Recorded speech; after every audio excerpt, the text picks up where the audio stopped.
welcome to yet another PSP ahead of the 2026 season. For today and tomorrow's previews for the next two teams, I will actually be doing these solo due to some scheduling conflicts. Maybe my cat might make another appearance. Maddie, she does watch all the baseball games on the couch with me, so you never know. Maybe she'll come to add her insightful commentary. Excuse me, but we will be getting started today with the 11th ranked team per the Power Ranking Survey, and that is the Cuyahoga Black Panthers, of course, managed by Serial Chillers. So a quick look back into the 2025 season. Serial Chillers finished in 12th place, down at the bottom of the league with a 5-17 record. Of course, famously started out 3-0. I talked about how they were 3-0, and it seemed like no one could stop them, and they only won 2 more games the rest of the season. So for what I hope will be the last time, I do apologize for the pod curse on that one, but Black Panthers here had a really busy offseason, and I'm really looking forward to breaking this team down. So we will start with kind of those key offseason trades and acquisitions.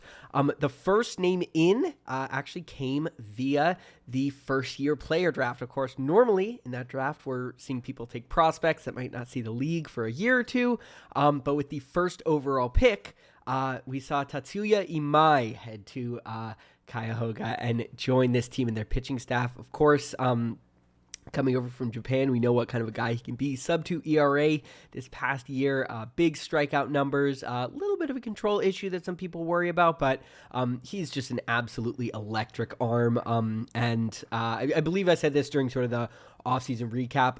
It's hard to think of many better places for him to go than Houston, who is just one of those places where when a pitcher goes there, you have a feeling they're going to get better. So Imai will be joining the squad. On to some trades.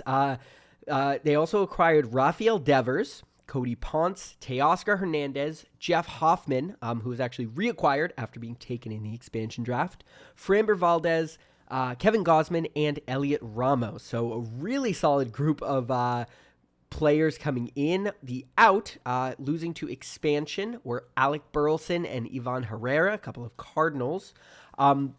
Matthew Liberatore also headed out the door via trade, along with Kyle Manzardo, Bryce Terang, and Jackson Merrill. So, in my opinion, pretty big names on both sides. Merrill and Terang are both probably top 5 guys at their respective positions of center field and second base.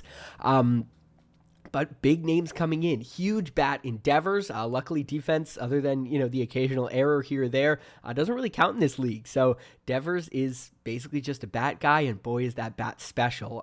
Some real stability in the rotation in Framber Valdez, as long as he's not upset with his catcher. I would say stability as well in Kevin Gausman, who has just put together, although, he is 35, I guess that would be the only concern, but he has put together just year after year. I'm just going to quickly pull up his numbers from the last few years.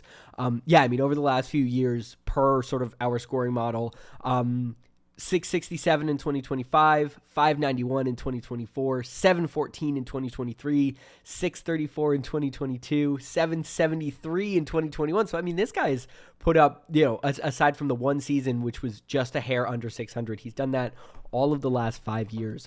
So I will say some strong consistency and clear upside in Valdez. So a very interesting in and out there. Let's take a look at their lineup. And just another reminder, of course, and I will stop reminding this down the road a little bit, but when I reference kind of the ranking, this is per IBW, Imaginary Brick Wall, which is a fantasy baseball resource. It's not the crowdsourced one that we were kind of talking about earlier. This is a person who puts together these lists. And as we mentioned before, stuff like age and sort of, boom potential, quote unquote, is all factored in there. So we will start off with the catcher, Hunter Goodman, who is ranked at number 98 on that list. One of those few Rockies who is rostered in our league. Vinny Pasquantino will be manning first base and is ranked at number 94. At second base, we have Chase Meidroth of the Chicago White Sox. Ever consistent Jose Ramirez is at third base. He is ranked number 93 on that list. CJ Abrams, the shortstop, is ranked number 40. Which is, I have to say, I was a little surprised by that ranking, and I looked, he's still just 25, man. So much potential. Got to remember, this is one of the guys that came over to Washington in exchange for Juan Soto. There was a reason for that. And I think his array of tools makes him a really valuable dynasty player. So that is who Cuyahoga does have at shortstop. Filling out the infield, we do have Rafael Devers, ranked at number 39 on that list. Going to the outfield, we have Steven Kwan in left, Dalton Varsho in center field, and Teoscar Hernandez in right, with another San Francisco Giant to pair with Devers in Elliot Ramos, filling out that flex outfield spot. And then for the utility spot, probably a little bit of a mix and match here. Ezequiel Tovar, Francisco Alvarez, we could see some time, maybe even go to Matt Shaw, depending on what his role looks like in Chicago. Those are a few names we could see there. A couple guys on the IL, Ha-Seong Kim, who is, Atlanta's prospective shortstop. Of course, he did end up on the IL after slipping on some ice back home in Korea. Then a couple other guys in Parker Meadows and Mickey Moniak, who are both, outfielders who maintain center field eligibility, which is obviously important, and both pretty young guys as well. So in Parker Meadows' case, on a good team in the Tigers, definitely contributes in that lineup. And then in Mickey Moniak's case, we always say never hurts to have a guy in cores because, I might be able to run into a home run in cores. No, not really, but, that ballpark obviously is so helpful. Sliding on over to the pitching staff, there aren't any guys ranked in that top 100 list, but I actually think this is a really solid pitching staff. We'll start things off with Andrew Abbott, who, if I'm remembering correctly, was a waiver pickup last year and ended up being really a fantastic one. So Andrew Abbott starting off that rotation. Mentioned kind of the stability and, pretty high upside in guys like Framber Valdez and Kevin Gausman in the 2 and 3 spots. We got Tatsuya Imai, of course, as well. Shane Baz, traded over to Baltimore this offseason. And Noah Cameron, who is, and I'm looking at it again, on the Kansas City Royals. Not on the White Sox. Noah Cameron, yes, of the Kansas City Royals, who put up a really, really solid year after coming up last year. So honestly, a solid rotation. I would say there is not that true ace, maybe, would be sort of my knock to it. But a lot of guys with pretty high floors and decent ceilings as well. I mean, if we're talking about, again, caveat this with, and I'll caveat, with everything, that the Fantrax projections are not a, they don't tell us what's really going to happen. But if you do look at it, we've got, by their projections, 4 guys projected above 500, and below that, 5 more, projected above 400. So quite a solid bit of depth. You also have some depth starting in Logan Henderson out in Milwaukee, and Grayson Rodriguez, who was traded to the Angels this offseason. Obviously not an ideal place for a pitcher to be heading, but I think, if I'm remembering correctly, he's one of the top, if not the top pitching prospect in baseball for a couple of years there. So clearly the arm talent is there. And obviously it'd be great to see him pop off out in Anaheim. Kind of a fun wild card is Cody Ponce, who was in the league for a while, headed over to, I believe, Korea, and is now on his way back. He has had a phenomenal spring with the Blue Jays. Really, really, really impressive stuff. And there are a lot of dynasty people who are already talking about him as like, ooh, this is somebody to keep an eye on. So that's someone I'm really interested to see kind of how that turns out for serial chillers and the Black Panthers here. So that could be kind of a pretty exciting X factor, and just something coming over from last year that we didn't have. This is a fresh guy who wasn't, only eligible for the FYPD. He was taken, I believe, actually by somebody else. I can't remember who during the supplemental draft. Then obviously traded over here to serial chillers. Let's talk over the prospects and possible promotions, kind of going over some of the guys who are near the majors here. We'll start off with the player who's ranked at number 27 on the prospect list from IBW. That's Travis Bazana, who we got to see perform a little bit at the WBC this year for Team Australia. He was, of course, taken first overall in 2024, but it was a little bit of a lackluster first year in the minors. Just 9 home runs and 12 steals. The prime projection still has him as a 2020 type guy. And look, he is still very young. I'm not at all projecting anything out. Yeah, he's only 23. So, 1 year of pro ball does not determine who somebody is, but obviously that's what we have to go on. So that's kind of what I will be discussing. He does still show a really good lift and pull ability. But I guess the sort of biggest red flag that came out last year are some pretty serious hit tool concerns. He had just 245. And so the consensus across prospect evaluators, is it does kind of put that 2020, top of the lineup type profile into question if the hit tool isn't really there, especially in the, mid to high minors that he was in last year. Logan Henderson, who I mentioned earlier, is ranked as prospect number 64. He is a guy in Milwaukee. He's got low 90s, but as I kind of mentioned on our last preview, pitchability is the name of the game. Really, really plus secondary with his changeup. And we love to see this. He had a really strong debut last year for Milwaukee. He's definitely likely to get some run in that rotation. And if it's not the best place, it's definitely the second best, Milwaukee, for their pitching lab. So definitely expecting good things out of Logan Henderson, despite that low 90s fastball. Honestly, if you can pitch, you can pitch. And he can pitch. And then this is just such a fun prospect to look at. Charlie Condon, who is ranked at number 69 on the prospect list.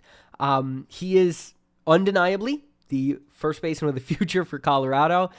They don't have anybody on the roster pretty much other than Hunter Goodman. So he is likely to get that starting job sooner rather than later. How about this? 131 WRC plus in AA last year. That's pretty good. Not so good was the 235 batting average. The hit tool is obviously the concern, but if you have a 131 WRC plus, I'm sure you can put together what we're looking at here, especially for a guy with a low batting average like that. Superstar level power. And obviously that is only amplified by his home ballpark being at Coors. I just have a good feeling about Charlie Condon. I've been burned by so many Rockies in the past, and I may be setting myself up for failure once again, but I think he could be something really special. The swing is great, and I do think if he, moving to Coors, and maybe if he sacrifices just a little bit of that selling out for power, ups the hit tool a bit, I think we could see not like a, top of the league superstar, but I think we'll see a very solid, star major league contributor. So that's my personal perspective on him. It'll be interesting to see how soon he gets run in Colorado. Being the organization that they are, I would kind of expect them to keep him down so he gets an extra year's worth of rookie limits, of service time, pardon me. So, delaying that service time, so he gets another year under contract there. But I would expect that we don't see him up before too long, because as I said, they really don't have much to lose by calling a guy like that up. Let's move on now to the record prediction. Again, this is out of 21 games total. Last year, obviously, we had 22 games, but what we talked about in the offseason was shortening by one, just so we don't have that last week as kind of the deciding in the final. So out of 21 games total, I am projecting the Cuyahoga Black Panthers to go 9-12. So a 4-win improvement from last year. I do not have them making the playoffs, but taking pretty significant steps forward. Right beforehand, I almost changed it. I did this mid-recording last time. I almost changed it to 10-11 again. I could even see going 11-10. Man, there's some real upside in that pitching staff, but it does worry a little bit. It does worry me a little bit with the spread of age. We have a bunch of guys who are 25, 26, and then a bunch of guys who are, mid to late, or early to mid 30s, I should say. So none of those guys in kind of that heart of their prime, 27, 28, that you really look for. That's maybe nitpicking at best. And then the outfield is a little shaky, I would say, between Juan Varsho and Teoscar Hernandez. So those would be sort of my signs to worry about. And I am projecting that 9-win total. I would not be shocked if we see this as a 11, maybe even 12 win team. Kind of everything breaks the right way. Really interesting squad.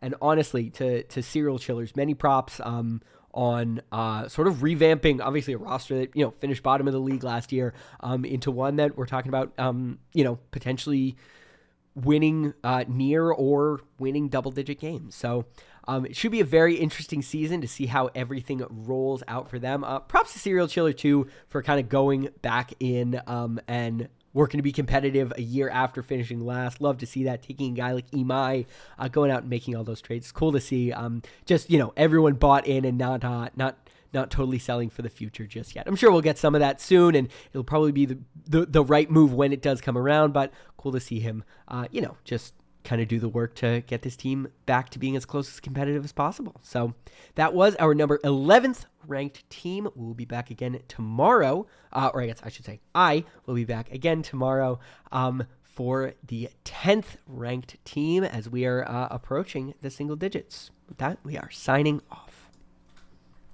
Do you know what that makes you, Larry? Lollygaggers. Lollygaggers.